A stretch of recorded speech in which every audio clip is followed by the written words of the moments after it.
Bienvenue dans notre vidéo où nous allons aborder un sujet délicat mais essentiel. Comment les chrétiens peuvent interagir avec les athées? Si vous êtes ici, c'est probablement parce que vous vous êtes déjà demandé comment naviguer dans ces conversations souvent tendues, où les croyances et les opinions divergent. Vous n'êtes pas seul. Beaucoup de chrétiens se sentent soit en conflit, soit hésitants face à ceux qui ne partagent pas leur foi. Certains cherchent à prouver la véracité de leurs croyances, tandis que d'autres préfèrent éviter le sujet par crainte de la confrontation. Mais que se passerait-il si nous pouvions transformer ces échanges en dialogue constructif?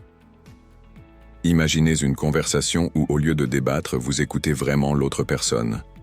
Un moment où vous pouvez partager votre foi sans chercher à gagner un argument, mais plutôt à toucher des cœurs.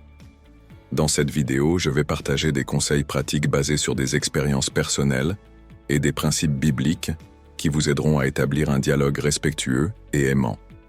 Nous allons explorer des questions cruciales. Comment voir les athées non pas comme des ennemis, mais comme des âmes précieuses? Comment admettre que nous n'avons pas toutes les réponses peut renforcer notre témoignage? Et surtout, comment montrer l'amour de Christ à travers nos actions concrètes? Restez avec nous pour découvrir ces clés qui pourraient transformer vos interactions et peut-être même ouvrir la porte à une compréhension mutuelle. Vous êtes prêts? Allons-y. Conseil numéro 1. Ne voyez pas les athées comme des ennemis. Lorsque nous abordons le sujet des athées, il peut être facile de se laisser submerger par des émotions négatives en pensant à leur rejet de notre foi. La tentation de les voir comme des ennemis de notre croyance en Dieu peut s'immiscer dans nos pensées. Cependant, la vérité biblique nous invite à revoir cette perspective. Dans Éphésiens 6, verset 12, Paul nous rappelle que notre véritable combat ne réside pas dans une lutte contre des individus, mais contre des puissances spirituelles invisibles. Il est donc important de comprendre que ce n'est pas contre la personne que nous devons lutter, mais contre les forces de l'ennemi qui cherchent à nous diviser. Regardons l'exemple de Jésus. Lorsque le Christ se trouvait sur la croix, au moment même où il subissait la torture et l'humiliation, il n'a pas haï ceux qui le persécutaient. Au contraire, il a prié pour eux, demandant au Père de leur pardonner, car ils ne savent pas ce qu'ils font. Ce geste radical d'amour et de pardon met en lumière une vérité essentielle. Jésus ne voyait pas ceux qui le rejetaient comme des ennemis, mais comme des personnes perdues qu'il désirait sauver. En imitant ce modèle, nous devons nous rappeler que l'athée, comme tout autre être humain, est une âme précieuse aux yeux de Dieu. Ce principe s'applique particulièrement lorsqu'il s'agit d'interagir avec des athées. Au lieu de les considérer comme des adversaires dans un débat, il est crucial de les voir comme des individus qui, tout comme nous, ont un besoin urgent de connaître l'amour de Dieu. Notre rôle n'est pas de leur gagner un argument, mais de leur présenter un message de vérité et d'amour. Chaque athée que nous rencontrons porte en lui une histoire, des expériences, des questionnements et parfois même des blessures profondes liées à la foi. C'est cette compréhension qui nous permet de développer une approche pleine de compassion. Nous devons garder en tête que ce n'est pas par la force de nos mots ou de nos arguments que quelqu'un sera amené à changer, mais par l'Esprit de Dieu agissant dans leur cœur. Notre tâche consiste à être des instruments de paix et d'amour, en cultivant une écoute attentive. Et conseil numéro 2. Admettez que vous n'avez pas toutes les réponses. Il y a des moments dans la vie chrétienne où nous nous retrouvons face à des questions complexes, des doutes qui nous déstabilisent, ou des situations où nous ne savons pas comment répondre. Ces instants peuvent être frustrants, surtout lorsqu'on se trouve en pleine conversation avec quelqu'un qui cherche des réponses spirituelles. Dans ces moments de vulnérabilité, il est conseil numéro 3. Soyez humble et respectueux.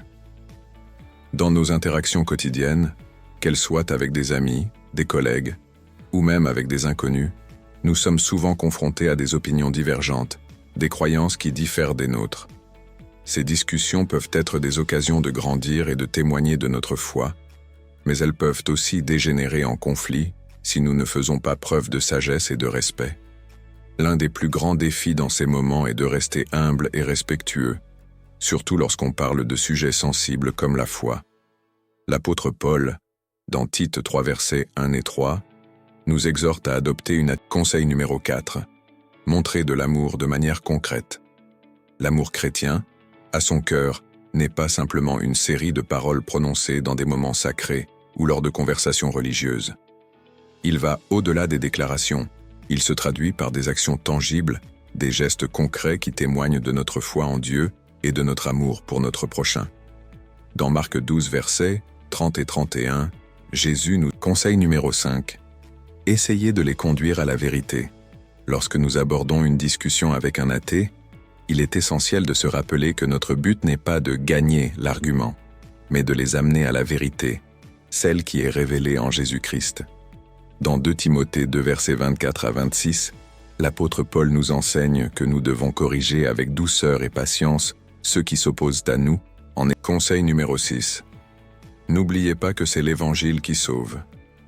Lorsque nous engageons une conversation avec un athée, il est facile de se perdre dans un tourbillon de questions intellectuelles ou philosophiques.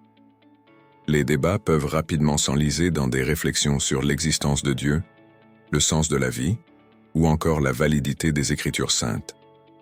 Mais il est crucial de se rappeler que ce n'est pas notre éloquence, ni notre conseil numéro 7. Soyez cohérents dans vos paroles et vos actions. La cohérence entre ce que nous disons et ce que nous faisons est essentielle pour témoigner efficacement de notre foi, surtout lorsqu'il s'agit de partager l'Évangile avec un athée.